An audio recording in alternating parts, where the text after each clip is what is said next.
Jagger Firkus from the Seattle Kraken. He's playing right now in the WHL. And I remember asking him at his NHL draft combine and saying, like, you're a smaller guy. I think he was like 5'9" at the time. He's 5'10", listed as 5'10" now. And I said, like what can you say about teams that think you're a little too small? And he basically just, paraphrasing it, was kind of along the lines like, I'm ready to prove them all wrong. And last year puts up 40 goals and 88 points. This year he's on pace for 75 goals and 136 points.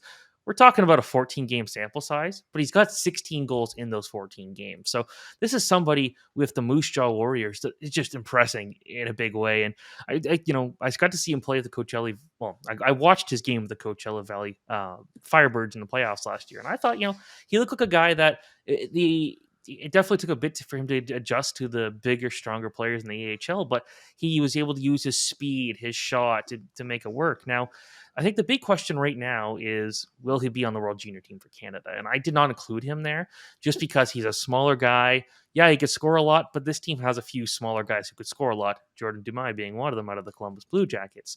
So when it comes to Firkus, I do think this is a great middle six scoring option down the line for Seattle.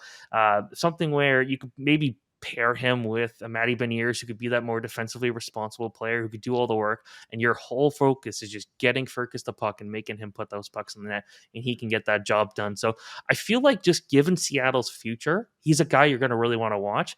I don't know what type of NHL output we're looking at here, but he might be one of those guys at 5'10" who can really make it work. So when the Kraken picked him at 35th overall in 2022, I thought that was a steal, and I'm sticking to that. Just everything we've seen since then, 280-point performances in the WHL, and now likely to smash that this year with Moose Jaw. This guy might be something.